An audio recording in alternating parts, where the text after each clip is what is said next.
Bismillahirrahmanirrahim. Assalamualaikum warahmatullahi wabarakatuh. Alhamdulillahirabbil alamin wa bihi nasta'inu ala umuri diyawati wassalatu wassalamu ala asrofil anbiya'i wal mursalin sayyidina wa maulana Muhammadin wa ala alihi wa ashabihi ajma'in. Amma ba'du. Salam swastiastu, namo buddhaya, salam kebajikan dan salam sejahtera bagi kita semua.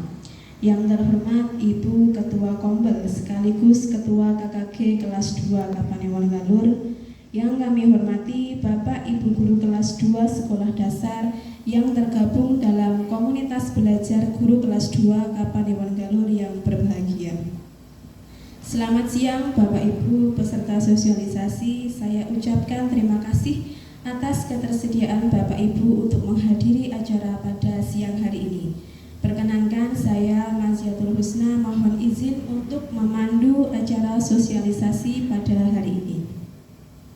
Puji dan syukur marilah kita panjatkan kehadirat Allah Subhanahu wa Ta'ala atas limpahan rahmatnya kepada kita semua, sehingga kita dapat berkumpul di SD Negeri Brosot dalam acara sosialisasi budaya positif.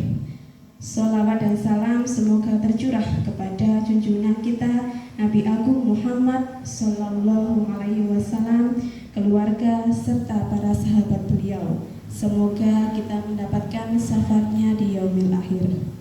Amin. Sebelum acara dimulai, izinkan saya untuk membacakan susunan acara pada siang hari ini. Yang pertama, pembukaan. Yang kedua, menyanyikan lagu Indonesia Raya. Yang ketiga, sambutan Ketua Kombel dan kelompok kerja guru Kapanewon Galur. Yang keempat, sosialisasi dilanjutkan diskusi dan tanya jawab. Dan yang terakhir, penutup.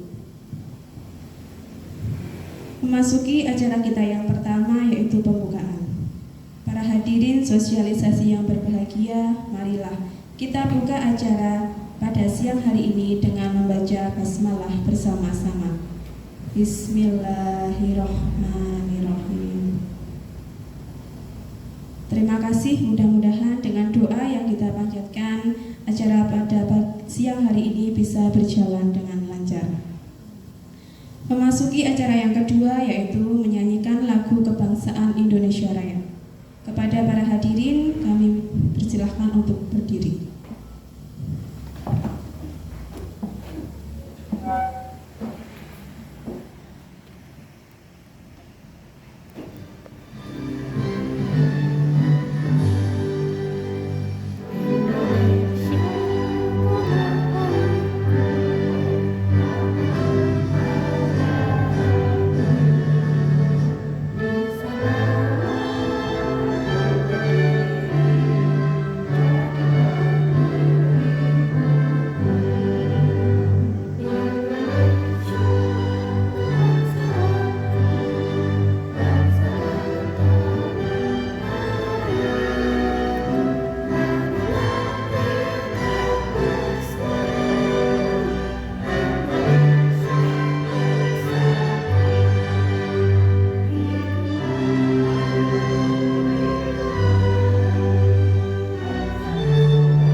Hadirin dipersilahkan duduk kembali.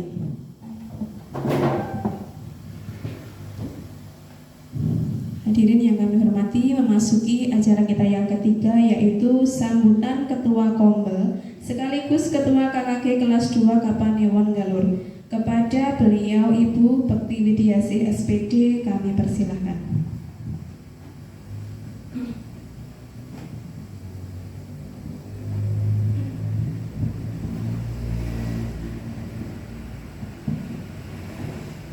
Assalamualaikum warahmatullahi wabarakatuh. Ibu Sri Widaryati selaku CGP Angkatan 11 dan ibu-ibu anggota KKG kelas 2 Kapanewon Galur yang saya hormati. Pertama-tama marilah kita memanjatkan puji dan syukur kehadirat Allah Subhanahu wa taala yang telah melimpahkan banyak rahmat dan karunia-Nya sehingga di sela-sela aktivitas yang sangat padat kita dapat berkumpul pada acara sosialisasi budaya positif. Tak lupa sholawat serta salam senantiasa kita curahkan kepada junjungan kita Nabi Muhammad SAW. Ibu-ibu yang saya hormati, di sini nanti kita akan mendapatkan sosialisasi paparan terkait budaya positif dari Ibu Sri Widaryati. Ibu Sri Widaryati sebagai CGP Angkatan 11 yang saat ini sedang mengikuti PGP pelatihan guru penggerak yang dilaksanakan sekitar 6 bulan ya Bu Sri, dan tugasnya mungkin sangat padat, tapi Bu Sri bisa membagi waktu dengan kesibukan di kelas. Ibu-ibu, untuk sosialisasi budaya positif ini pertama kali diselenggarakan di Kombel KKG kelas 2 Kapanewon Galur, dan nantinya kita akan mendapatkan banyak informasi apa saja budaya positif itu yang nantinya akan bisa kita terapkan pada sekolah kita masing-masing. Dari kegiatan sosialisasi ini semoga kita nantinya juga dapat mengimbaskan pada teman-teman kita di satuan pendidikan masing-masing. Kemudian itu sangat mengapresiasi sekali inisiatif dari Bu Sri untuk berbagi ilmu yang diperoleh dari pendidikan guru penggerak angkatan 11. Semoga setelah memperoleh informasi selengkap-lengkapnya dari Bu Sri, kita nantinya dapat mengikuti jejak langkah Bu Sri Widaryati untuk mengikuti guru penggerak pada angkatan selanjutnya. Demikian ibu-ibu yang sambutan singkat yang dapat saya sampaikan, kurang lebihnya mohon maaf yang sebesar-besarnya. Saya akhiri. Assalamualaikum warahmatullahi wabarakatuh.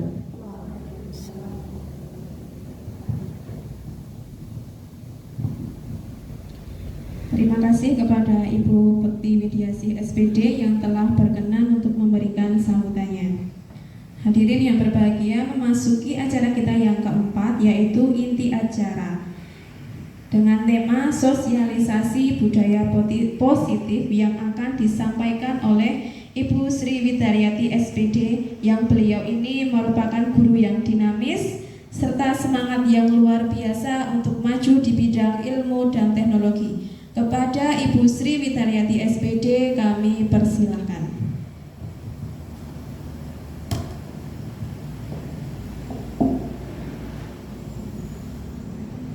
Assalamualaikum warahmatullahi wabarakatuh.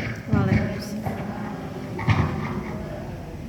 Terima kasih saya ucapkan kepada Mbak Puspa yang sudah memberikan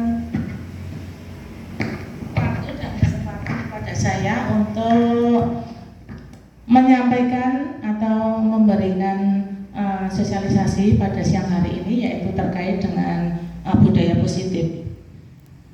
Yang terhormat Ibu Bekti Widiase selaku Ketua Koordinator KKG kelas 2, Kapanewon Galur, dan juga merupakan Ketua Komunitas Belajar Guru-guru kelas 2 di Kecamatan Galur. Yang saya hormati Bapak dan Ibu guru SD guru kelas 2 se-Kapanewon Galur. Puji dan syukur marilah selalu kita panjatkan kehadirat Allah Subhanahu wa Ta'ala yang telah melimpahkan rahmat taufik serta hidayahnya kepada kita, sehingga pada siang hari ini kita masih diberikan kesehatan dan umur yang panjang dan bisa berkumpul di SD Negeri Mloset ini untuk menghadiri sosialisasi budaya positif. Salawat dan salam semoga selalu tercurah pada junjungan kita Kanjeng Nabi Muhammad SAW, keluarga serta para sahabat beliau. Mudah-mudahan kita termasuk orang-orang yang mendapat syafaat di yaumul akhir. Bapak dan Ibu, saya ucapkan terima kasih yang sebesar-besarnya dan juga selamat datang di SD Negeri Mloset ini atas kesediaan Bapak Ibu semua meluangkan waktu untuk menghadiri sosialisasi budaya positif pada siang hari ini yang merupakan salah satu ketugasan saya selama mengikuti pendidikan guru penggerak, yaitu pada materi budaya positif di modul 1.4. Jadi Bapak dan Ibu, saat sekarang ini saya diberi kesempatan untuk bisa berdiri di hadapan Bapak dan Ibu semua. Itu bukan saya itu bermaksud untuk menggurui Bapak Ibu semuanya, tetapi saya hanya ingin menyampaikan atau memberikan apa yang menjadi pengalaman saya, yaitu tentang budaya positif. Semoga nantinya ini nanti bisa bermanfaat bagi Bapak dan Ibu semuanya. Bapak dan Ibu, kita langsung saja. Jadi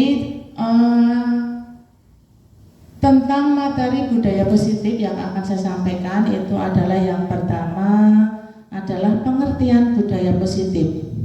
Kemudian yang kedua yaitu tentang konsep-konsep budaya positif. Bapak dan Ibu, kita sering mendengar istilah atau kata budaya. Nah, apa yang terbesit dalam pemikiran kita kalau terdengar kata budaya? Nah, biasanya itu kita langsung berpikir tentang budaya-budaya daerah, misalnya seperti ada bahasa daerah, kemudian juga ada kesenian daerah, tari daerah, atau adat istiadat. Nah, semuanya itu merupakan kebiasaan-kebiasaan yang dilakukan pada daerah-daerah tertentu. Jadi memang benar ya Ibu semua, untuk budaya itu merupakan suatu kebiasaan-kebiasaan yang dilakukan di suatu wilayah. Nah, terkait dengan budaya yang akan saya sampaikan untuk saat ini adalah budaya positif di sekolah. Jadi maksudnya yaitu kebiasaan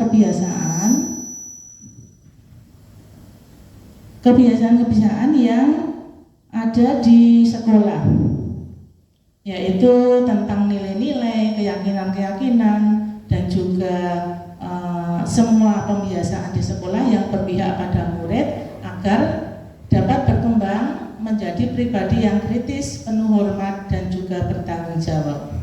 Jadi dengan adanya budaya positif tersebut diharapkan nantinya murid-murid kita itu akan menjadi murid yang mempunyai karakter yang kritis, penuh hormat, dan bertanggung jawab.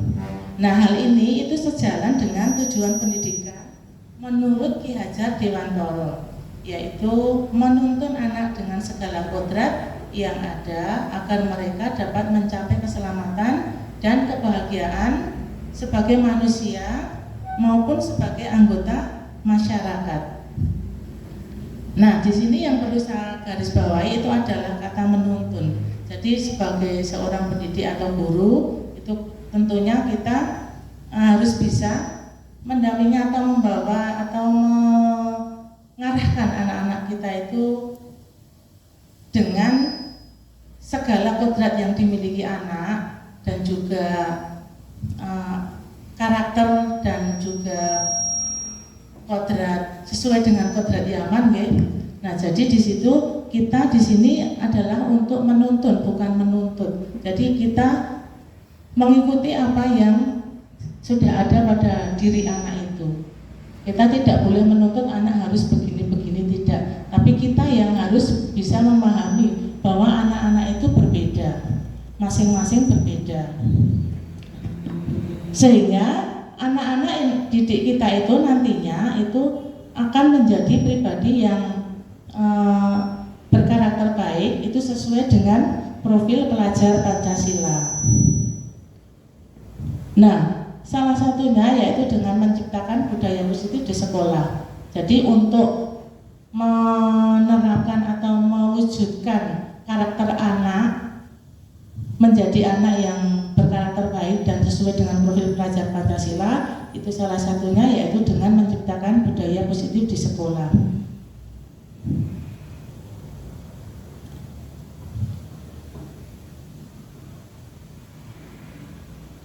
Nah, dalam budaya positif itu ada beberapa hal yang tentunya bisa kita sampaikan. Yang pertama yaitu tentang adanya karakter anak yang baik. Kemudian juga untuk mewujudkan hal tersebut maka dibutuhkan kolaborasi antara guru, bisa juga kepala sekolah dan rekan sejawat. Kemudian juga lingkungan masyarakat dan murid itu sendiri. Jadi dalam menciptakan budaya positif di sekolah itu diperlukan kerjasama atau kolaborasi dengan semua stakeholder sekolah. Nah, seandainya di sekolah Bapak Ibu itu masih belum ada atau masih belum istilahnya itu baru Bapak Ibu sendiri yang mengetahui apa itu budaya positif, itu tidak apa-apa. Jadi meskipun itu lebih ringannya itu dilakukan secara kolaborasi, tetapi seandainya masih sendiri untuk mengetahui tentang budaya positif itu bisa dilaksanakan. Yang minimalnya bisa dilaksanakan di sekolah atau di kelas maksud saya. Jadi minimalnya bisa dilaksanakan di kelas untuk menerapkan budaya positif itu. Jadi kebiasaan-kebiasaan yang baik itu dilaksanakan dari kelas dulu, sehingga dari kelas yang sudah melaksanakan budaya positif itu akan nantinya menjadi kebudayaan yang baik di sekolah. Jadi diawali dari kelas dahulu. Nah, dengan diterapkannya budaya positif tersebut itu diharapkan murid akan memiliki karakter yang kuat sesuai dengan karakter-karakter dalam profil pelajar Pancasila. Nah, Bapak Ibu tentunya sudah paham ya apa yang dimaksud dengan profil pelajar Pancasila, apa saja karakter yang ada di dalamnya. Nah, masih ingat tentang lagu profil pelajar Pancasila? Itu ya masih, itu sering dinyanyikan bersama dengan murid-murid ya, untuk lebih mudah memahami apa yang ada atau apa yang dimaksud dengan karakter yang tertuang dalam profil pelajar Pancasila. Ada berapa dimensi Bapak Ibu? Ada 6 dimensi pelajar Pancasila sesuai dengan lagunya itu. Kalau Bapak dan Ibu sering mendengarkan atau menyanyikan lagu bersama anak-anak itu, diharapkan nanti anak-anak itu tidak hanya sekedar bernyanyi, tetapi bisa menerapkan apa yang ada dalam nyanyian tersebut ke dalam kehidupan sehari-hari. Yaitu ada 6 dimensi, yaitu sesuai lagunya kan, pelajar Pancasila beriman dan bertakwa pada Tuhan Yang Esa dan berakhlak mulia, berkebinekaan global, gotong royong mandiri, kreatif dan bernalar kritis. Jadi ada 6 dimensi, yaitu beriman beriman, bertakwa kepada Tuhan Yang Maha Esa dan berakhlak mulia. Kemudian berkebinekaan global, gotong royong, kemudian ada kreatif, mandiri, bernalar kritis. Jadi diharapkan nantinya anak-anak kita itu ke depan itu memiliki karakter seperti profil pelajar Pancasila. Nah, caranya bagaimana untuk mewujudkan itu? Yaitu salah satunya dengan menciptakan budaya positif yang ada di sekolah. Jadi tujuan budaya positif itu tadi yang utama yaitu menjadikan murid kita adalah seperti profil pelajar Pancasila, memiliki karakter yang ada dalam profil pelajar Pancasila. Nah, konsep budaya positif sendiri itu diantaranya ada perubahan paradigma. Kemudian disiplin positif dan nilai-nilai kebajikan. Yang ketiga ada kebutuhan dasar manusia, kemudian motivasi perilaku manusia. Yang keempat itu adalah motivasi perilaku manusia. Yang kelima posisi kontrol restitusi, dan yang keenam keyakinan kelas, serta yang ketujuh itu ada segitiga restitusi.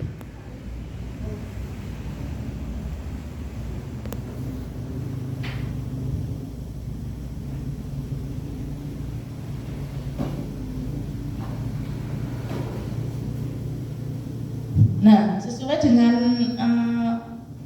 filosofi dari Ki Hajar Dewantara bahwa untuk mencapai profil pelajar Pancasila tersebut, guru itu harus bisa menuntun anak sesuai dengan kodratnya. Tadi yang sudah saya sampaikan tadi, jadi kodrat anak itu ada dua, yaitu kodrat alam dan juga kodrat yaman. Apa yang dimaksud dengan kodrat alam? Yaitu karakter yang terbentuk dalam diri anak. Misalnya itu adalah karakter yang terbawa atau yang ada pada diri anak sendiri. Sebagai contoh misalnya, karakter ini melekat pada diri anak atau pribadi anak. Contohnya misalnya anak yang berada di atau tinggal di lingkungan perkotaan itu akan berbeda karakternya dengan anak yang tinggal di daerah pedesaan atau pegunungan. Nah, biasanya anak-anak yang tinggal di daerah perkotaan itu memiliki karakter yang pemberani, kemudian juga lebih percaya diri dan maju di bidang teknologi. Kemudian untuk karakter anak yang tinggal di daerah pedesaan biasanya agak pendiam, jadi tidak suka banyak berbicara, kemudian juga rasa percaya dirinya itu kebanyakan atau sebagian besar itu kurang percaya diri dibandingkan dengan anak-anak yang tinggalnya di kota. Ya, apalagi di daerah pegunungan ini juga akan berbeda dengan yang tinggal di desa. Nah, karakter itu disebut dengan karakter atau kodrat alam, Nah, karakter yang dimiliki anak tersebut disebut dengan kodrat alam. Sekarang apa yang dimaksud dengan kodrat yaman? Yaitu anak itu berkembang sesuai dengan zamannya. Kalau sekarang zaman milenial ibu-ibu, jadi disebut zaman milenial atau 4.0. Nah, di sini anak-anak sudah maju dengan budaya teknologinya, sehingga sebagai guru yang mengikuti perkembangan zaman, yaitu yang sesuai dengan kodrat yaman pada anak tersebut, nah kita dituntut untuk bisa melaksanakan pembelajaran dengan menggunakan teknologi agar anak-anak itu tidak bosan atau anak-anak itu senang mengikuti pembelajaran yang kita laksanakan. Misalnya dengan apa? Ketika melakukan pembelajaran itu dengan menggunakan IT, misalnya dengan PowerPoint itu sudah biasa, Kemudian juga bisa dengan Canva, kemudian juga bisa menggunakan kuis atau Google Form dan lain sebagainya. Nah, di situ anak-anak akan lebih tertarik daripada dengan metode lama, yaitu dengan ceramah. Jadi misalnya dengan game pembelajaran itu juga anak-anak akan senang sekali. Jadi sebagai guru yang melaksanakan pembelajaran untuk anak-anak itu agar anak-anak lebih tertarik dengan pembelajaran yang kita lakukan itu kita harus bisa mengikuti perkembangan zaman pada anak tersebut, anak sekarang ini. Kita lanjutkan.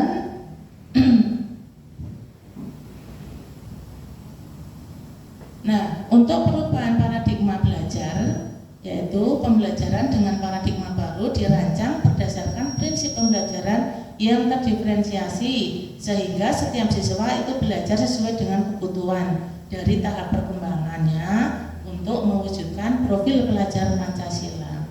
Nah, jadi tujuan utamanya yaitu mewujudkan pelajar sebagai profil pelajar Pancasila. Nah, terkait dengan disiplin positif itu biasanya dalam budaya kita seperti yang dulu misalnya. Nah, makna kata disiplin itu dimaknai menjadi sesuatu yang dilakukan seseorang pada orang lain untuk mendapatkan kepatuhan. Nah, di situ kita cenderung untuk menghubungkan disiplin dengan ketidaknyamanan. Nah, di sini kenapa kok tidak nyamanan untuk mewujudkan disiplin? Karena disiplin yang dulu itu bersifat memaksa. Misalnya apa? Peraturan yang dibuat itu kan untuk kedisiplinan. Nah, di situ anak-anak melaksanakan itu karena terpaksa atau karena takut. Dan itu dirasa oleh anak itu tidak nyaman, sehingga menimbulkan ketidaknyamanan pada diri anak. Meskipun berusaha untuk melaksanakan disiplin positif atau disiplin yang peraturan untuk kedisiplinan, tetapi mereka melakukannya itu tidak dengan kesadaran diri atau motivasi dari dalam diri untuk sadar mau melaksanakan, tetapi karena ada rasa takut, ada rasa terpaksa untuk melaksanakannya. Nah, sebagai pendidik tujuan kita adalah untuk menciptakan anak-anak yang memiliki disiplin diri sehingga mereka bisa berperilaku dengan mengacu pada nilai-nilai kebajikan universal dan memiliki motivasi intrinsik bukan ekstrinsik. Motivasi intrinsik yang dimaksud itu adalah motivasi yang ada dalam diri siswa tersebut. Jadi yang muncul dari dalam diri siswa tersebut. Kenapa kok saya harus melaksanakan disiplin atau mematuhi peraturan? Nah, di sini tentunya beda ya antara peraturan dan keyakinan kelas. Nah, seharusnya untuk pertama apa Bapak Ibu sudah melaksanakan tentang kesepakatan kelas di sekolah masing-masing? Ada atau belum? Kesepakatan kelas. Oh, sudah ada. Yang dari SDIT ya, sudah ada. Kemudian dari SD Nomerjo sudah, rata-rata sudah melaksanakan kesepakatan kelas. Jadi kesepakatan kelas di sini itu adalah merupakan peraturan tetapi yang dibuat oleh bersama ya, tentang apa yang harus dilakukan agar kelas itu menjadi nyaman, kemudian enak untuk belajar. Nah, itu dibuat secara bersama-sama antara guru dan murid sehingga di situ akan menimbulkan memunculkan motivasi intrinsik dari dalam diri siswa sendiri untuk mematuhinya karena kesepakatan itu sudah dibuat secara bersama-sama atau merupakan suatu keputusan yang diambil oleh siswa itu sendiri. Sedangkan motivasi ekstrinsik ya, nah itu berasal dari luar. Karena apa? Saya patuh karena apa? Karena misalnya ingin diberi penghargaan atau ingin diberi hadiah. Siapa yang disiplin sekali akan saya beri hadiah. Nah, itu adalah unsur ekstrinsik. Jadi dari luar. Nah, itu biasanya tidak akan bertahan lama. Hanya selama anak itu akan ingin mendapatkan hadiah atau reward atau penghargaan saja, dia mau melaksanakan kedisiplinan tersebut. Nah, alangkah lebih baiknya kalau itu muncul dari dalam diri anak sendiri. Nah, kemudian terkait dengan disiplin positif, ini merupakan salah satu cara penerapan disiplin yang bertujuan untuk menumbuhkan kesadaran serta memberdayakan anak untuk melakukan sesuatu tanpa sogokan atau ancaman dan hukuman. Nah, jadi dalam budaya positif ini itu nantinya anak-anak itu diajak untuk melaksanakan peraturan atau kesepakatan kelas yang sudah dibuat itu dengan kesadaran sendiri. Jadi tadi yang saya sebutkan tadi, jadi dari motivasi intrinsik dari dalam diri siswa itu sendiri tanpa ada sogokan, ancaman maupun hukuman, sehingga mereka tidak merasa terpaksa untuk menjalankan disiplin positif tersebut. Karena disiplin positif ini merupakan salah satu dari unsur budaya positif yang akan diwujudkan oleh sekolah, sehingga nantinya anak-anak di sekolah tersebut itu menjadi anak-anak yang berkarakter dan sesuai dengan profil pelajar Pancasila. Nah, jadi pelaksanaan disiplin positif ini salah satu upaya pada budaya positif, mewujudkan budaya positif. Nah, untuk mewujudkan kedisiplinan pada anak, sebagai seorang guru atau pendidik, kita tentunya harus tahu ketika anak itu melakukan kesalahan atau melanggar kedisiplinan yang sudah disepakati, itu guru harus tahu kenapa kok anak itu melanggar, apa yang menyebabkan anak itu berbuat salah. Nah, dari sini kemudian terkait dengan kebutuhan dasar manusia. Jadi kenapa anak itu berbuat salah, kenapa anak itu melanggar kedisiplinan. Nah, itu karena anak tersebut ingin memenuhi kebutuhan yang belum terpenuhi. Apa saja kebutuhan anak itu harus diketahui oleh Bapak Ibu guru semua. Kebutuhan anak itu sama juga dengan kebutuhan dasar manusia. Ada 5 di sini. Kebutuhan untuk bertahan hidup, seperti misalnya membutuhkan makan, minum, kemudian juga bertahan hidup makan, minum, kemudian juga tempat tinggal. Kemudian untuk kebutuhan yang selanjutnya yaitu ada kasih sayang dan rasa diterima. Nah, di sini anak juga membutuhkan rasa kasih sayang dan rasa diterima di dalam keluarga ataupun di dalam kelas ataupun di dalam sekolah. Oleh siapa? Oleh keluarga, oleh teman-teman dan juga oleh Bapak Ibu guru yang lain.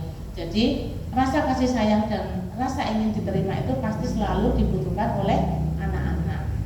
Kemudian yang ketiga yaitu kebutuhan akan kebebasan. Kebebasan untuk berekspresi, misalnya ingin melukis, ingin menggambar, ingin bernyanyi, itu mereka atau anak-anak itu bebas untuk melakukannya. Jadi tidak dibatasi atau tidak dikekang. Kamu tidak boleh menyanyi, kamu tidak boleh menggambar dan lain sebagainya. Itu yang dibutuhkan adalah kebutuhan dasar sebagai manusia, yaitu tentang kebebasan. Kemudian juga ada lagi penguasaan. Penguasaan di sini maksudnya adalah hal-hal yang ingin dikuasai anak. Misalnya bisa menulis untuk anak-anak yang kecil kelas 1 TK. Itu kan senang sekali ya untuk kelas 1 bisa menulis, kemudian bisa membaca. Contoh saja ini. Jadi penguasaan tentang sesuatu hal yang bisa dilakukan atau dikuasai oleh anak tersebut. Kemudian kesenangan. Nah, kesenangan di sini juga termasuk kebutuhan dasar anak atau kebutuhan dasar manusia. Kesenangan akan hal apa? Senang berlari, senang makan bakso dan lain sebagainya. Terkait dengan rasa senang ini. Nah, untuk lebih jelasnya lagi tentang kebutuhan dasar manusia, mari kita saksikan untuk video kebutuhan dasar manusia. 5 kebutuhan dasar manusia.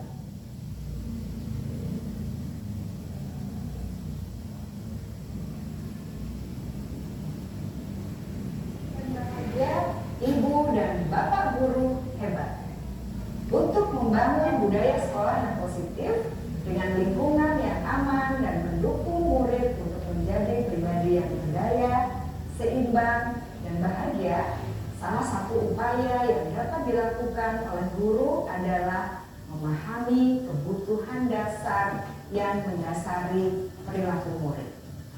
Pada video kali ini, kita akan membahas tentang 5 kebutuhan dasar manusia.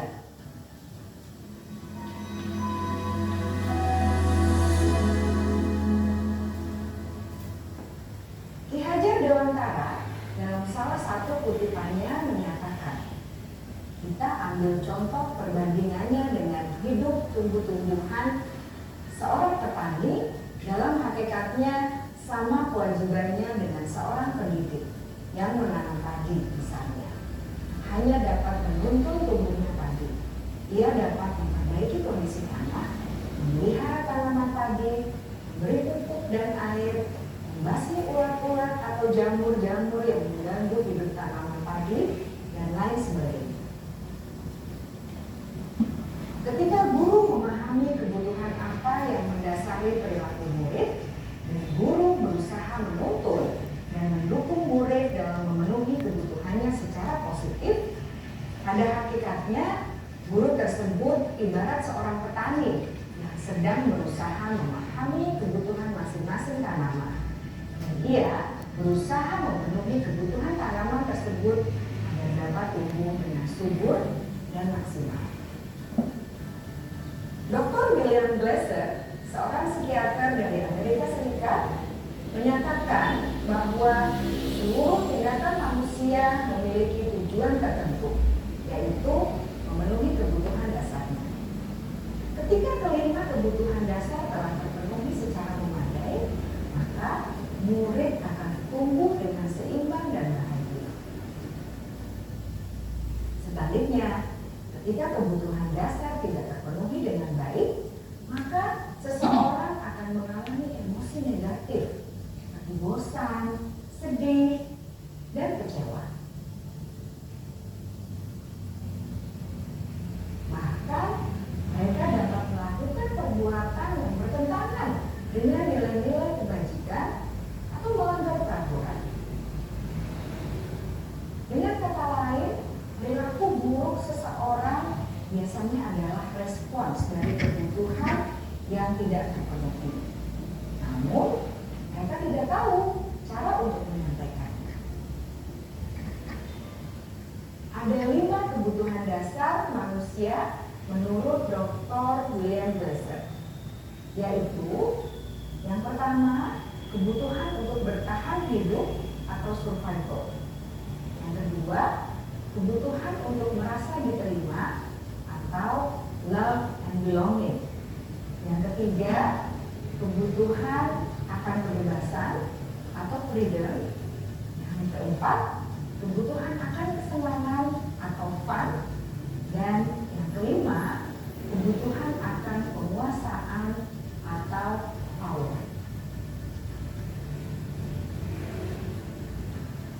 Kebutuhan dasar yang pertama adalah kebutuhan yang bersifat fisiologis untuk bertahan hidup atau survival. Misalnya kesehatan, rumah, dan makanan. Kebutuhan biologis sebagai bagian dari proses reproduksi termasuk kebutuhan untuk tetap bertahan hidup. Kebutuhan untuk merasa aman juga termasuk dalam kebutuhan ini.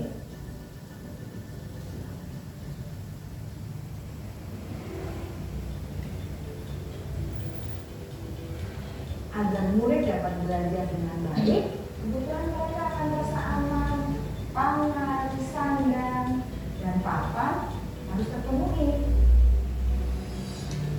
Bagaimana mungkin mereka dapat belajar dengan baik bila mereka datang ke sekolah dengan perut yang lapar atau bila rumah mereka kebanjiran?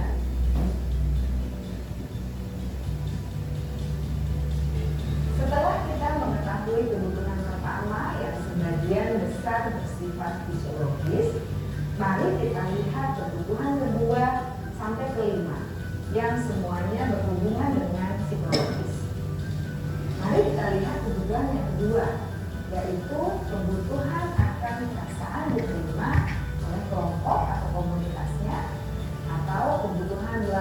belonging. Kebutuhan ini meliputi keinginan untuk tetap terhubung dengan orang lain seperti teman, keluarga, teman kerja, dan kelompok di mana kita tergabung. Setiap murid ingin menjadi bagian yang berharga dari kelas dan juga sekolah.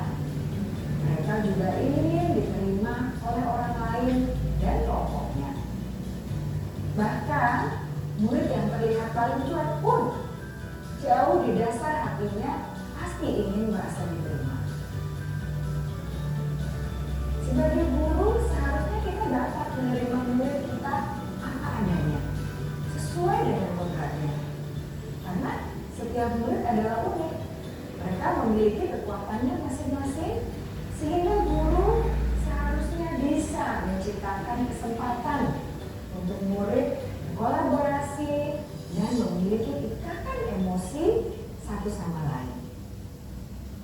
Murid-murid yang memiliki kebutuhan yang besar untuk merasa diterima, biasanya mereka belajar karena suka pada gurunya, dan mereka juga suka bekerja dalam kelompok.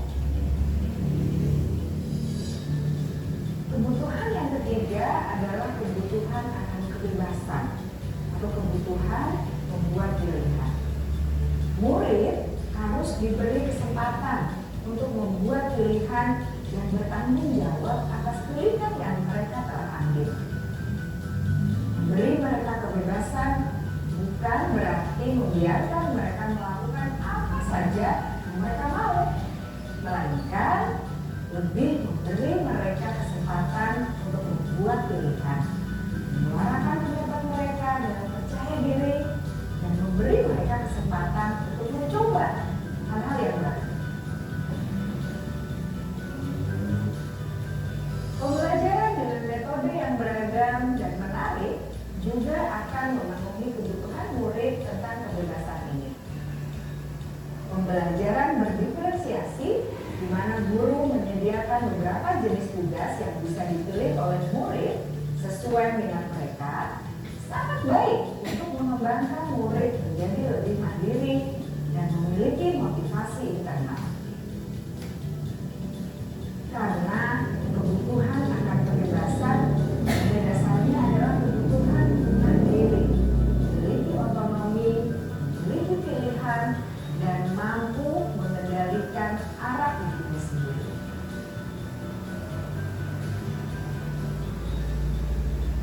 Kebutuhan yang keempat adalah kebutuhan akan kesenangan. Bayangkan Bapak Ibu, hidup tanpa rasa senang, betapa menyedihkannya. Belajar menghubungkan kebutuhan akan kesenangan dengan belajar. Jangan sepelekan kebutuhan murid untuk merasa senang di kelas. Sebagai guru, jangan ragu-ragu untuk dengan sengaja memasukkan kegiatan yang menyenangkan dalam kelas. Murid-murid dengan kebutuhan dasar kesenangan yang tinggi ingin menikmati apa yang mereka lakukan. Mereka juga konsentrasi tinggi saat mengerjakan hal-hal yang disenangi.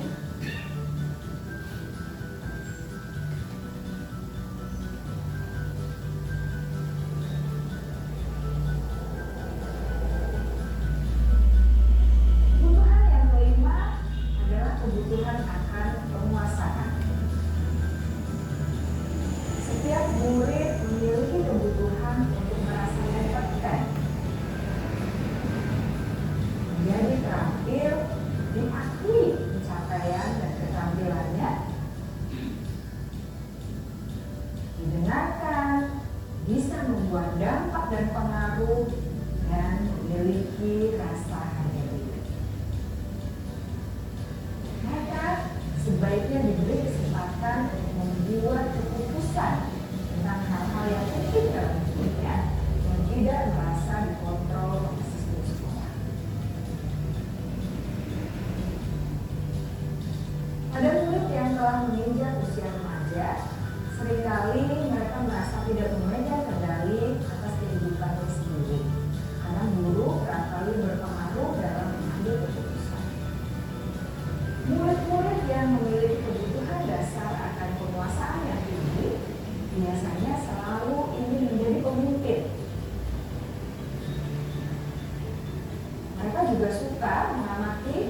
belum mencoba hal-hal yang baru. Ada juga perfeksionis dan merasa kecewa bila melakukan kesalahan.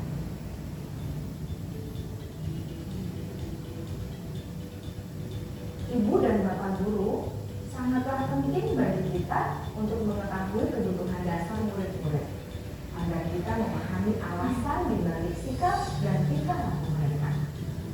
Bila murid berperilaku buruk atau melanggar peraturan sehingga tindakannya tidak sesuai dengan yang murid lakukan, maka guru harus mencari tahu alasan yang mendasari tindakan tersebut dan kebutuhan apa yang belum terpenuhi. Melalui percakapan dengan guru dalam menggunakan seni positif, murid dapat diajak untuk bersikap reflektif dalam mengenali kebutuhan-kebutuhan yang berusaha mereka penuhi dan mendasari tindakan mereka. Jika guru mengabaikan perilaku buruk murid, maka perilaku tersebut akan berpengaruh pada suasana kelas yang kurang kondusif dan akan berpengaruh pada tujuan dari pendidikan itu sendiri. Ibu bapak guru hebat, mari kita menjadi guru yang lebih baik dengan memahami kebutuhan dasar murid kita dan senantiasa membimbing mereka untuk menjadi pribadi yang berdaya, seimbang, dan bahagia. Salam dan bahagia, ibu dan bapak guru hebat.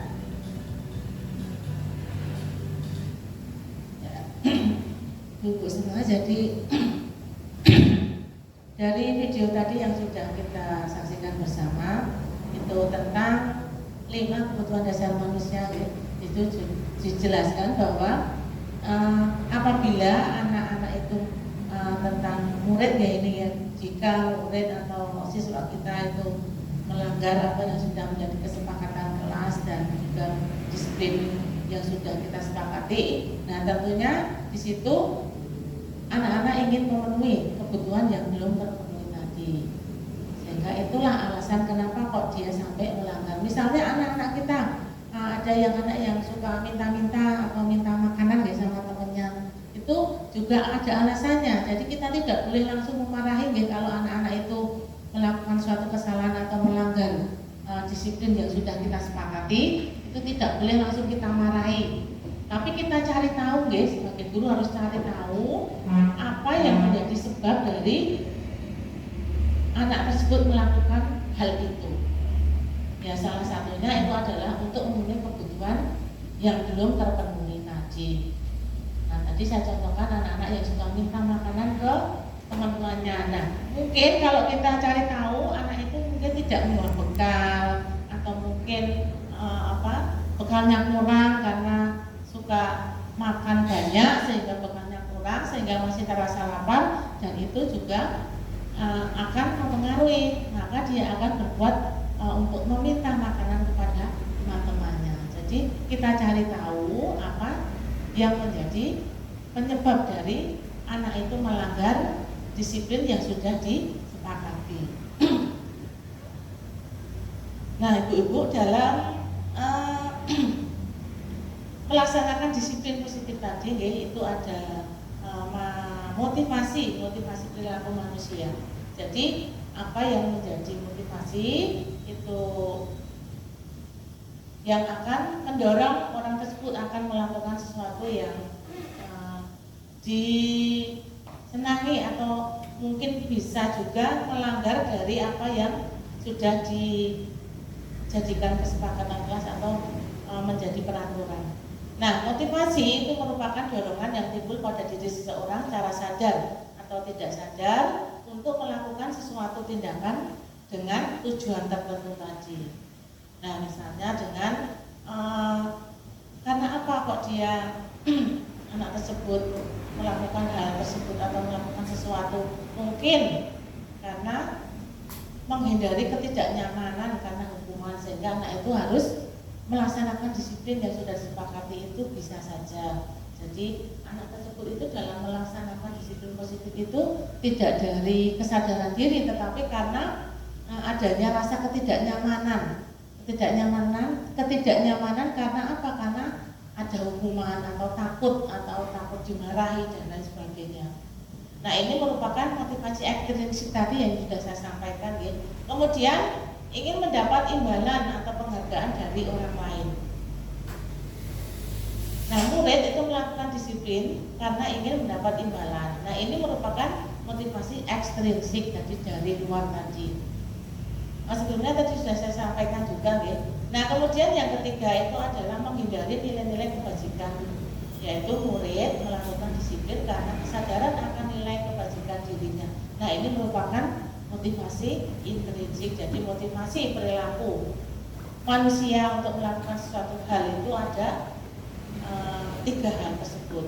Itu bisa menghindari ketidaknyamanan hukuman, kemudian bisa untuk mendapatkan imbalan atau penghargaan dari orang lain, dan juga bisa karena itu keyakinan dalam dirinya sendiri, yaitu ingin menghargai nilai-nilai kebajikan dalam dirinya.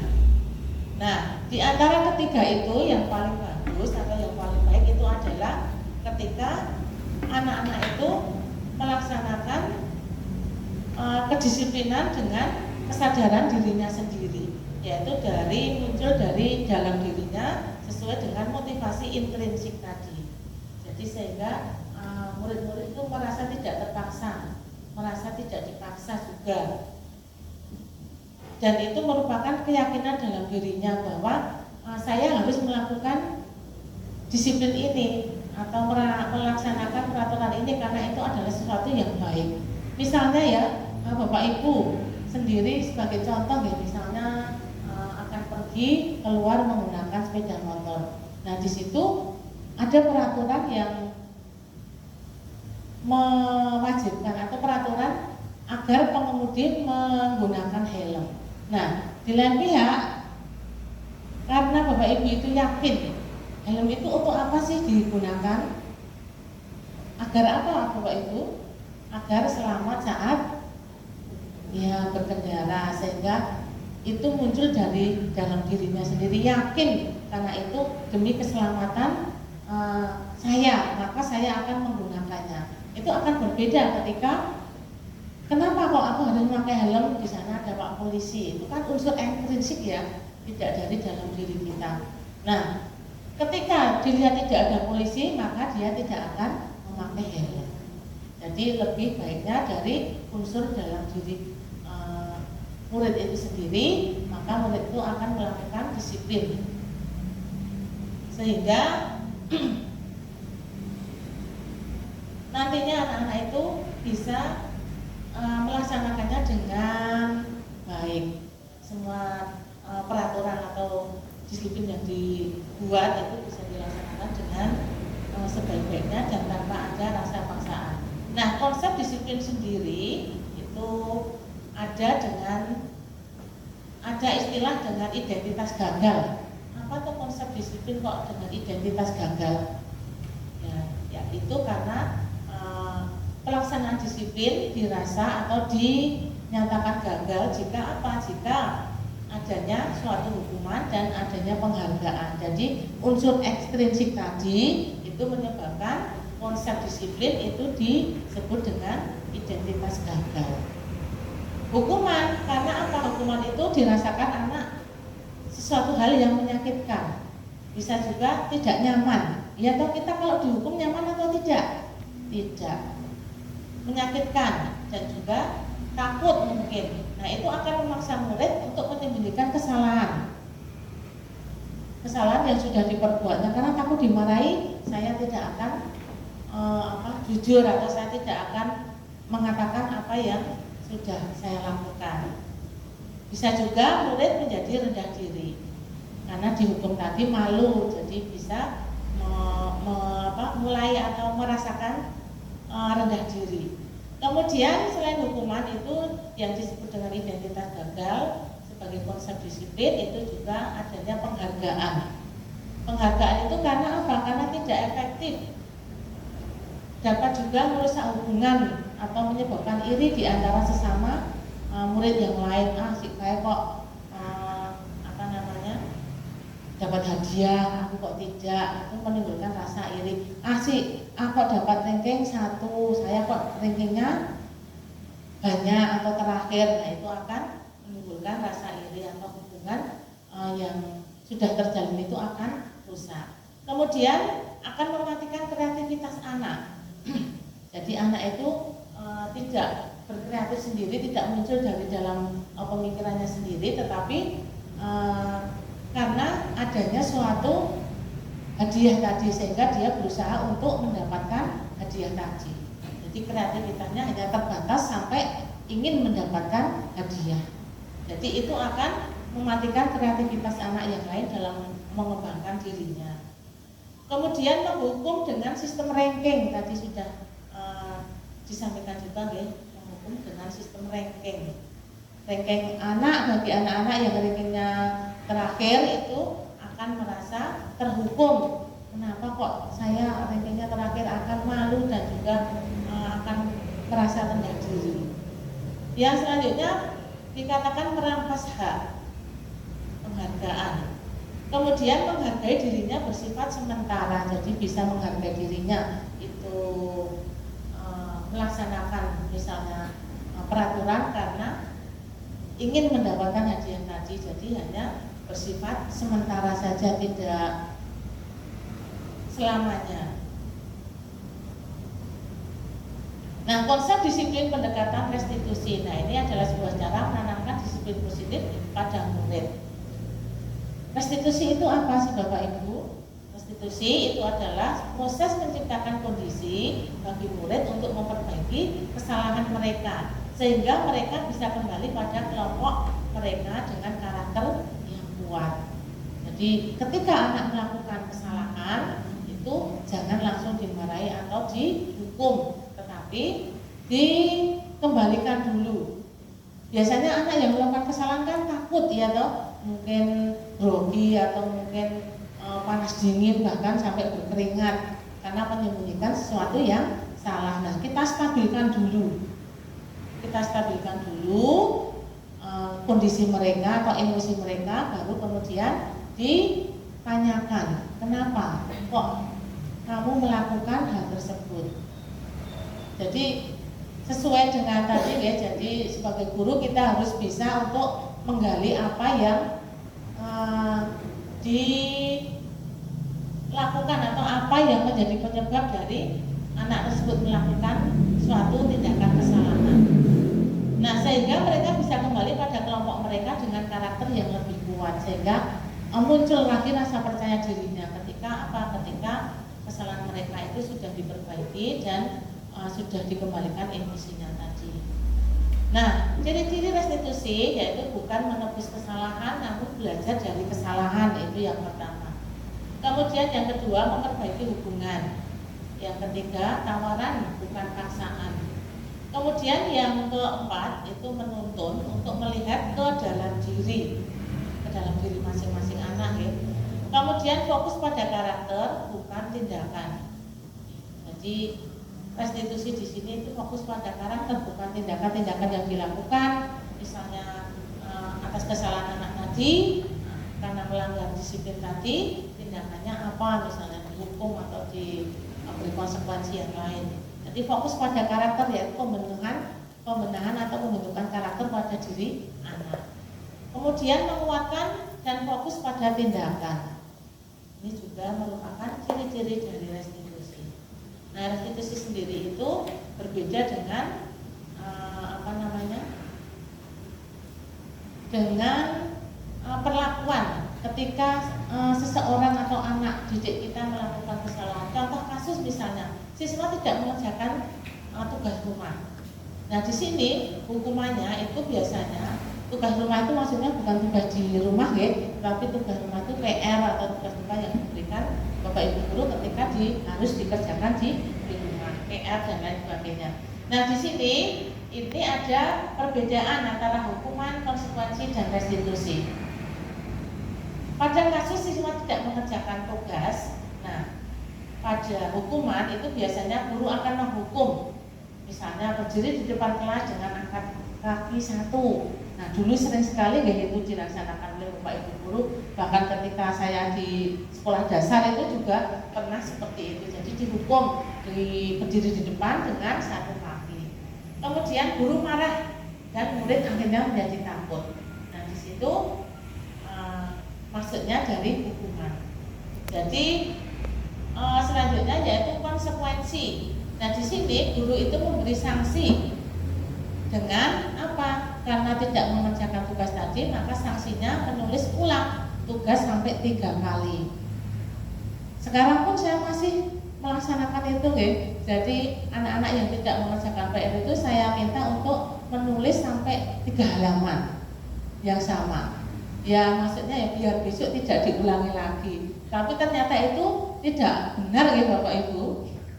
Jadi karena konsekuensi tadi, maka di sini anak juga akan melakukannya dengan keterpaksaan tadi, tidak kesadaran dari dalam dirinya muncul. Nah, di sini guru tegas, siswa menghormati peraturan. Guru yang tegas maka siswa akan menghormati peraturan.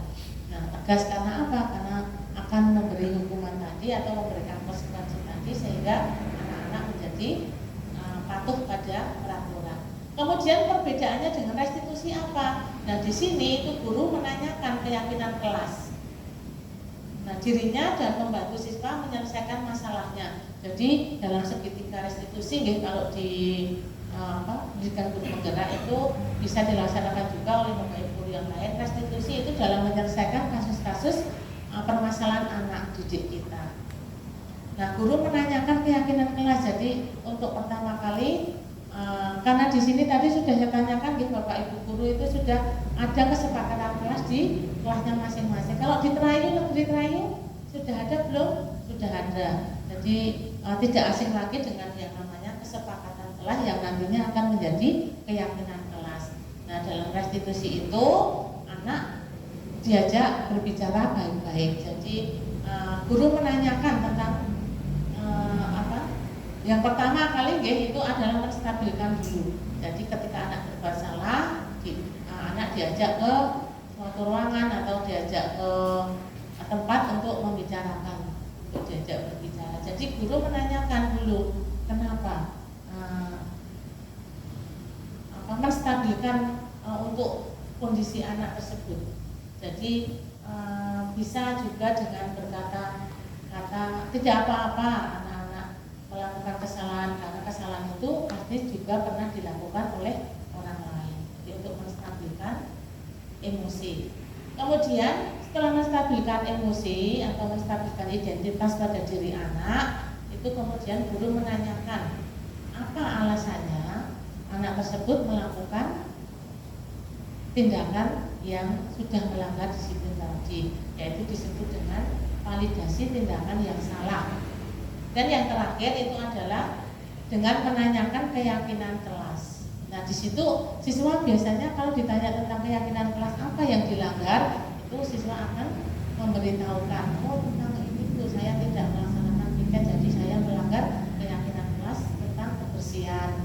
Nah di situ anak-anak diminta untuk mencari solusinya. Lalu apa yang akan anak-anak lakukan atau apa yang akan kamu lakukan ketika kamu melanggar peraturan itu, atau ketika kamu tidak membersihkan kelas, saya akan tidak mengulanginya lagi, itu besok saya akan piket misalnya seperti itu.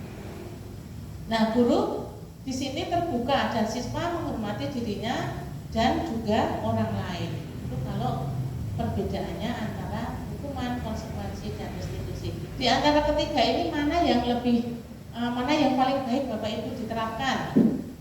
Yang hukuman, yang konsekuensi, atau yang restitusi? Restitusi tentunya, karena tidak hanya sekedar memberikan hukuman dari apa yang sudah dilakukan anak. Nah sekarang tindakan guru yang ada di sini coba Bapak Ibu sebutkan.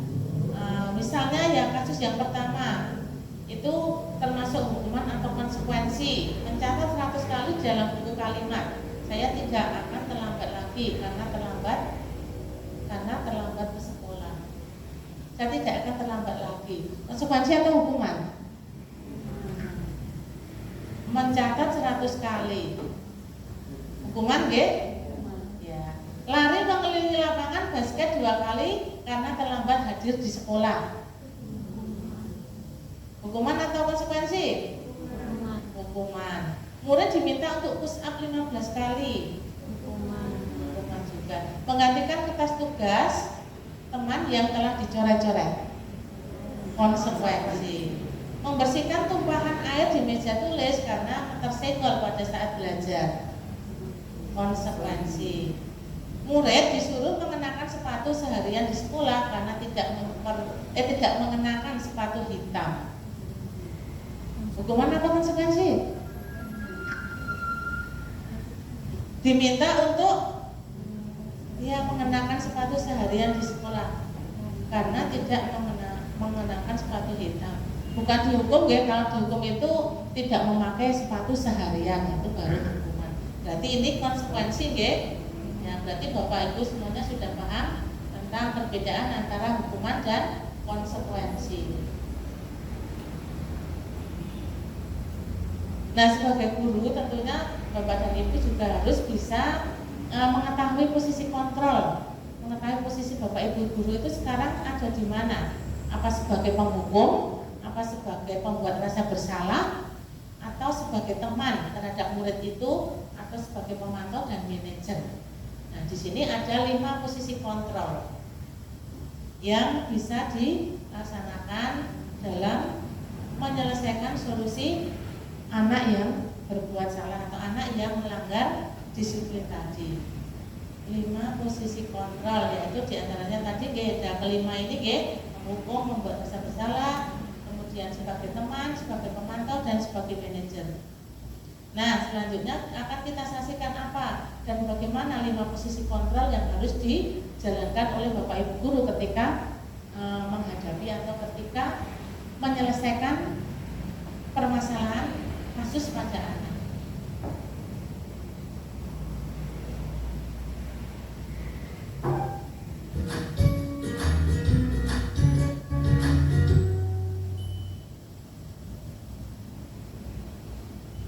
Salam bahagia Ibu dan Bapak guru hebat. Dalam penerapan disiplin positif restitusi, salah satu program yang dikembangkan adalah 5 posisi kontrol. 5 posisi kontrol dalam restitusi adalah proses perjalanan seorang pendidik agar dapat mengenali dirinya. Pada video kali ini, kita akan membahas tentang 5 posisi kontrol yang dikembangkan oleh Diane Dawson dan contoh penerapannya.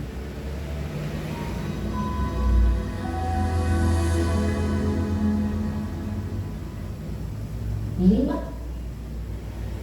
posisi kontrol itu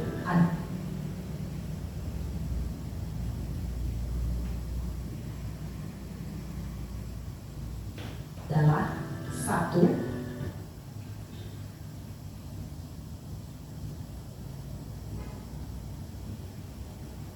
Posisi penghukum. 2. Posisi pembuat merasa bersalah. 3. Posisi teman. 4. Posisi pemantau atau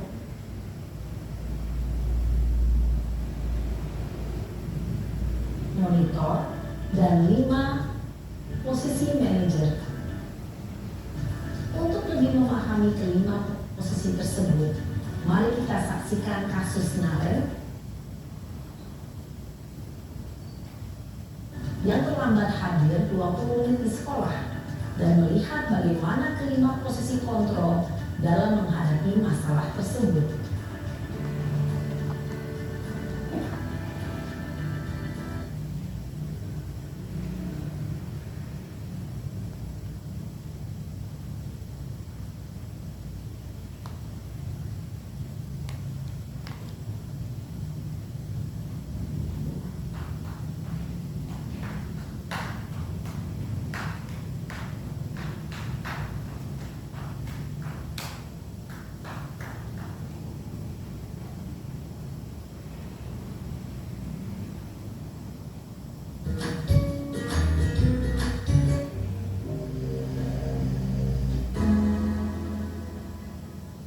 Lima posisi kontrol itu.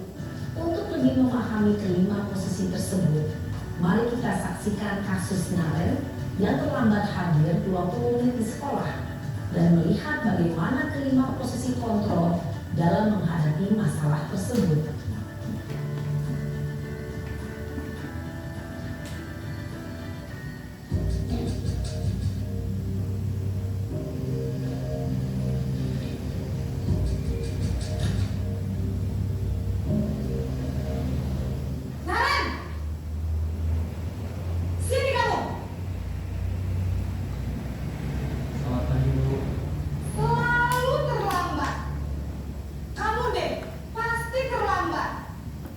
Bu, saya... Apa? Apa coba? Alasan kamu apa lagi? Kapan sih kamu tidak terlambat? Malas sekali ya kamu jadi anak. Saya... Dasar pemalas. Gak kapok-kapok sih kamu. Sudah berapa kali terlambat? Sana, kamu keliling lapangan basket 2 kali. Kenapa saya harus keliling lapangan basket, Bu? Kenapa? Kamu melarang ibu. Berani-beraninya jawab. Sudah terlambat, masih berani jawab pula. Sekarang, keliling lapangan basket 5 kali sekalian. Biar kapok. Cepat. Pergi sana ke lapangan basket. Posisi penghukum biasanya berbicara dengan nada tinggi, menghardik, menunjuk-nunjuk, menyakiti, dan menyindir. Hukuman bisa berupa fisik maupun psikis. Ibu dan bapak guru hebat. Dampak yang terjadi pada murid ketika guru berada pada posisi penghukum adalah murid cenderung akan memberontak, bahkan menyimpan dendam.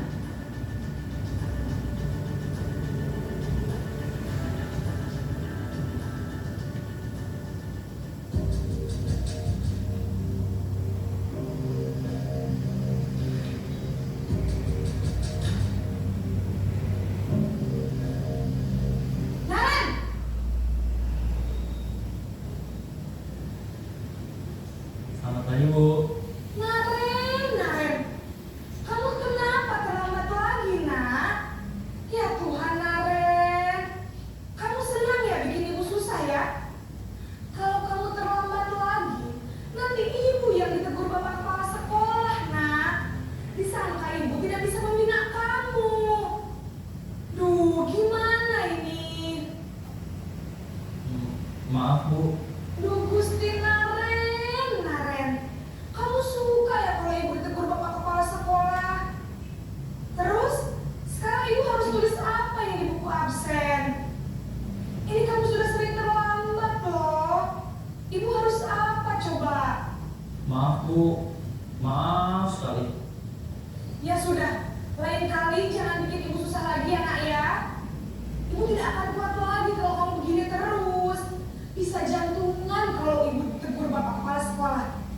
Sana cepat ke kelas. Maaf ya, Bu. Maaf sekali.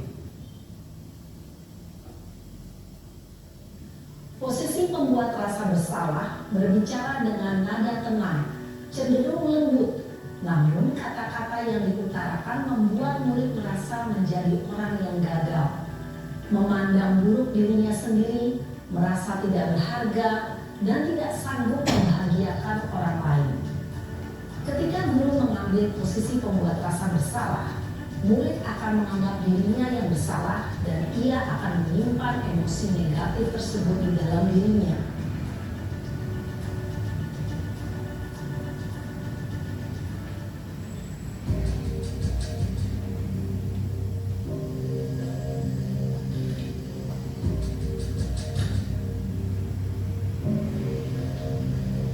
Naren!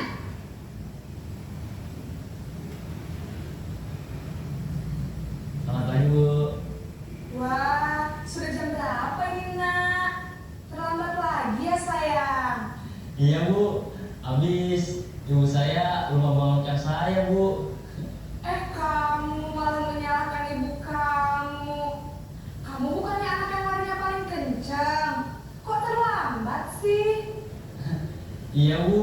Saya memang terlambat bangun tadi. Jadi, biarpun saya lari kencang, tetap gak kekejar, Bu. Ya sudah sana. Nanti lain kali larinya lebih kencang lagi ya. Biar gak terlambat lagi. bikin senang ibu demi ibu. Bisa kan? Bisa lah Bu. Ya sudah, sana masuk kelas. Ibu beresin urusan absen kamu. Kamu ini ada-ada saja. Dalam posisi teman, guru berbicara dengan nada suara ramah, akrab, cenderung bersenda gurau untuk menjaga suasana tetap santai. Murid akan merasa senang, aman, dan akrab dengan guru. Identitas yang tercipta adalah identitas sukses atau berhasil. Namun, perlu diingat, karena ini masih dorongan eksternal, maka ada faktor ketergantungan dari murid kepada orang tertentu. Di sini guru absennya, sehingga di lain waktu murid bisa berperilaku baik, namun hanya kepada orang-orang tertentu saja.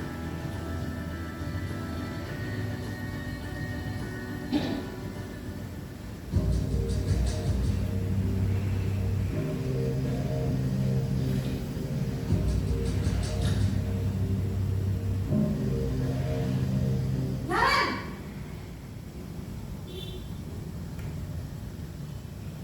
Selamat pagi Bu. Naren, apa peraturan sekolah kita tentang jam berapa kita harus masuk sekolah, nak? Kita harus di sekolah jam 7 Bu. Iya betul, sekarang sudah jam 7.20. Naren sudah tahu konsekuensinya jika terlambat hadir. Paham Bu. Saya harus tinggal kelas pas jam istirahat selama 20 menit. Iya benar, konsekuensinya demikian. Jadi nanti jam 9.30 pas istirahat, kamu harus tinggal di kelas, kerjakan tugas tambahan untuk ketertinggalan kamu, ya? Baik Bu. Posisi pemantau mengandalkan penghitungan atau data untuk mengontrol murid. Guru mengarahkan murid berdasarkan peraturan dan konsekuensi. Seorang pemantau menunjukkan bahasa tubuh dan ekspresi wajah yang datar dan cenderung formal.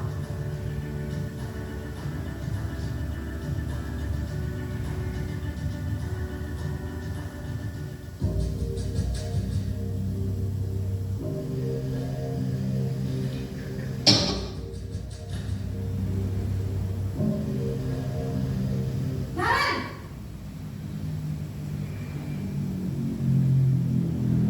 Selamat pagi Bu. Selamat pagi, Naren. Maaf Bu, saya terlambat. Iya, sekolah masuknya jam 7, sekarang sudah jam 7.20. Jadi sekarang bagaimana ini, Naren? Maaf Bu, saya lupa setel alarm saya semalam. Baiklah, menurut kamu, keyakinan sekolah yang mana yang perlu kamu tingkatkan?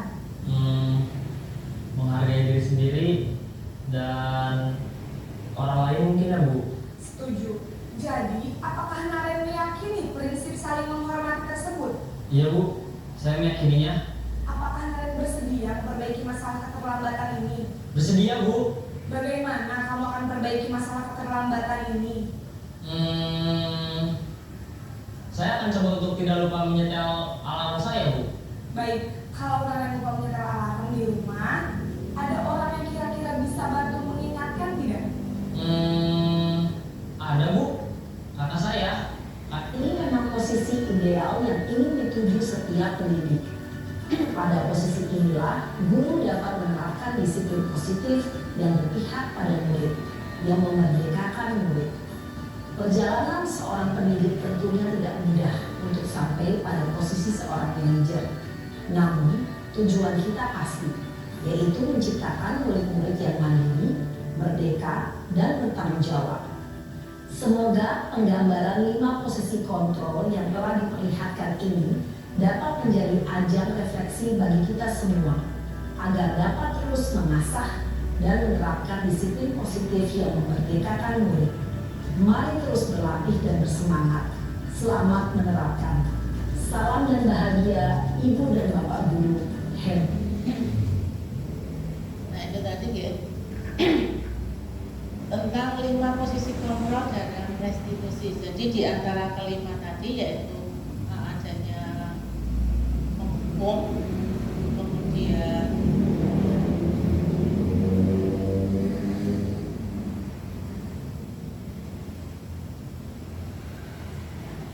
membuat rasa bersalah, kemudian kemudian teman, pemantau, dan juga manajer. Nah, di antara kelima tersebut mana yang menurut Bapak Ibu paling baik untuk dilaksanakan? Sebagai teman? Sebagai teman. Kalau sebagai teman, guru nanti menyelesaikan kasus siswa. Sebagai teman itu biasanya lama-lama kalau terlalu dekat atau jaraknya tidak dibatasi itu akan menyebabkan anak menjadi istilahnya itu kurang menghargai. Jadi guru menjadi kurang berwibawa di hadapan siswa. Biasanya terus suka istilahnya Jawanya itu neranyak gitu. Jadi dari anak. Nah, kalau di dalam segitiga restitusi itu yang paling baik posisi kontrol guru itu adalah pada posisi manajer. Jadi di sini tadi sebagai contoh tadi sudah diperlihatkan juga ya, bahwa sebagai manajer itu maka anak-anak itu akan diajak untuk berpikir dan juga diajak untuk mencari solusi tentang kesalahan yang sudah diperbuatnya, dan itu akan menimbulkan kesadaran diri pada anak tersebut untuk tidak mengulangi atau menjalankan apa yang sudah menjadi disiplin tadi. Nah, untuk selanjutnya Bapak Ibu dari apa yang sudah disampaikan tadi ada 5 posisi kontrol juga, itu ada kaitannya juga dengan segitiga restitusi ya. Jadi yang paling terakhir dilaksanakan itu adalah segitiga restitusi. Seperti apa? Coba mari kita lihat bersama perbedaannya.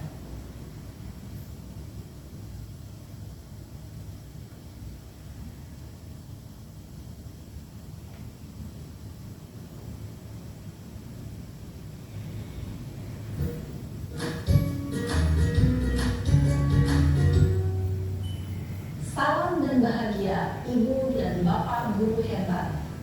Pada video kali ini kita akan membahas tentang salah satu program disiplin positif yang diterapkan di lingkungan sekolah yang dikenal dengan nama restitusi.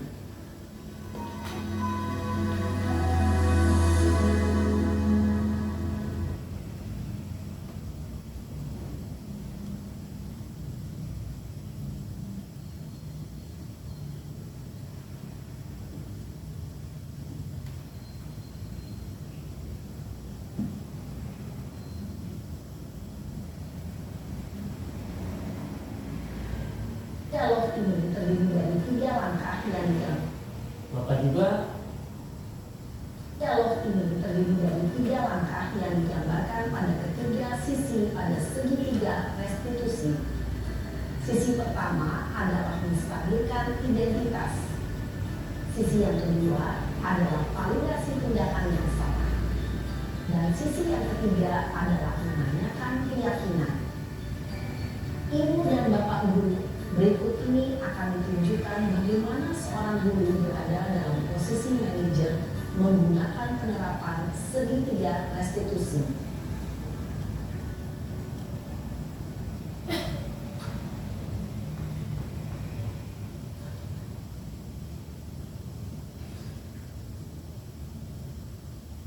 Siang Sarah. Siapa? Sudah lama nggak ketemu Sarah? Kenapa hari ini ada di sini? Kesel Pak, kesel banget. Masa aku dikatain tukang fitnah Pak? Ya aku marah lah. Aku balik katain mereka di depan kelas. Kesel banget. Oh begitu. Ya pasti kamu marah dan kesal. Bapak juga akan marah apabila ada yang menuduh Bapak seperti itu. Kemudian pada saat itu kamu mau melakukan apa? Ya saya langsung ngatain mereka lah Pak. Kesel banget. Saya bentak-bentak dia depan teman-teman lain. Oh begitu. Pasti kamu melakukan seperti itu karena suatu alasan tertentu kan? Iyalah, masa saya diam saja Pak? Ya saya bela diri lah. Masa saya dituduh tukang fitnah? Ya wajar lah. Mempertahankan harga diri itu sesuatu yang penting buat kamu. Untung kamu tidak bertindak yang lebih gagal lagi. Hanya membentak-bentak. Iya Pak. Untung saya masih bersabar dan hanya membentak saja. Sudah gemes padahal. Saya pasti bela diri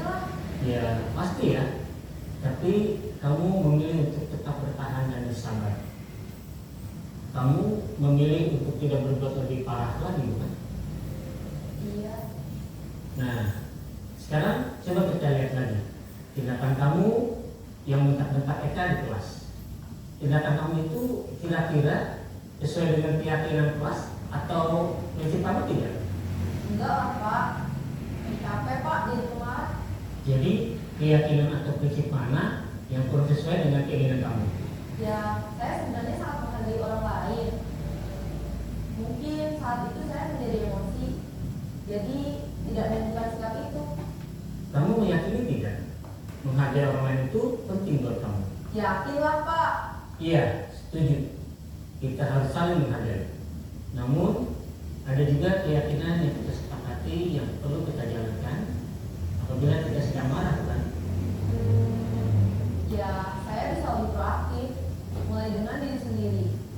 Saya bisa jadi lebih sabar, mengambil waktu jeda untuk berpikir mau apa selanjutnya.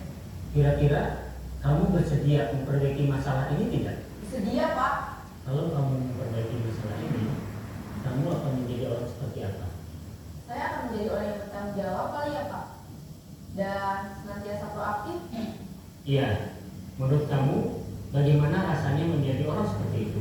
Ya nyaman lah, bangga bisa bersabar dan menahan diri. Baiklah kalau begitu. Yuk kita pikirkan bagaimana memperbaiki masalah ini.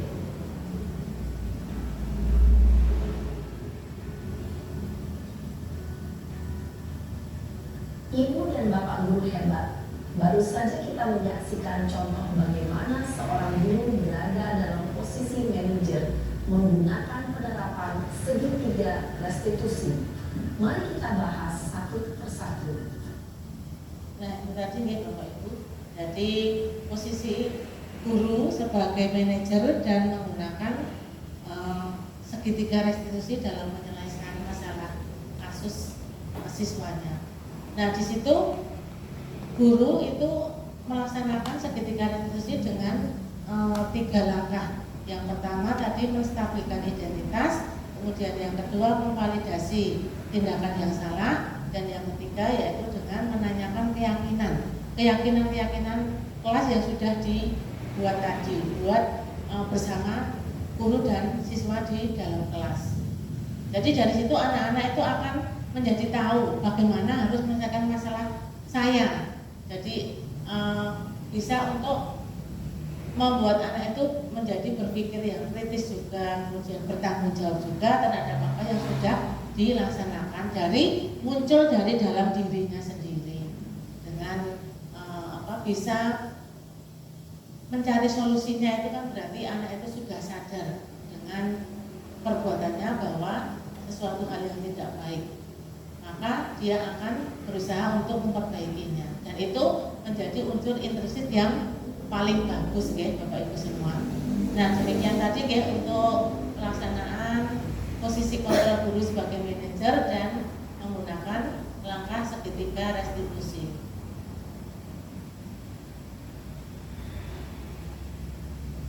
Ini tadi tentang 3 hal tersebut, yang 3 langkah ya, segitiga restitusi.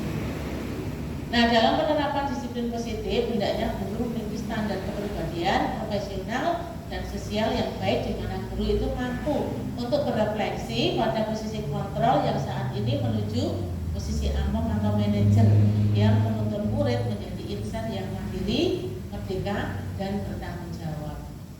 Nah, sesuai dengan filosofi Ganjar Dewantara, bahwa guru sebagai among atau menuntun tadi, dan pada posisi manajer dengan menggunakan segitiga restitusi. Jadi intinya itu. Jadi untuk menciptakan atau mewujudkan mewujudkan pelajar sesuai dengan profil pelajar Pancasila, itu diantaranya adalah dengan budaya positif tadi, yang diawali dengan membuat keyakinan kelas, kemudian mengetahui kebutuhan dasar dari anak, kemudian selanjutnya mengetahui posisi kontrol guru itu ada di mana, yaitu yang paling baik di posisi manajer, dan yang terakhir yaitu dengan menggunakan langkah segitiga restitusi.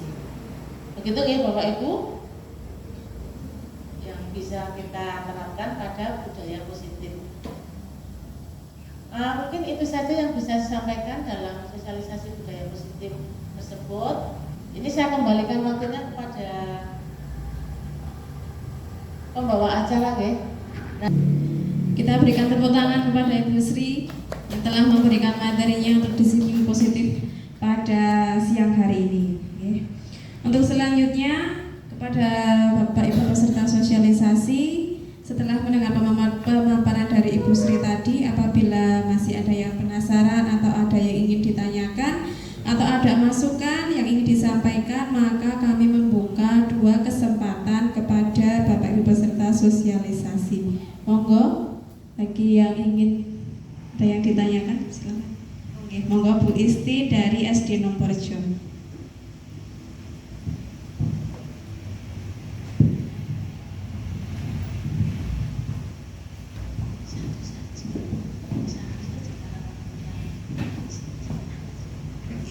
Terima kasih atas waktu yang diberikan kepada saya.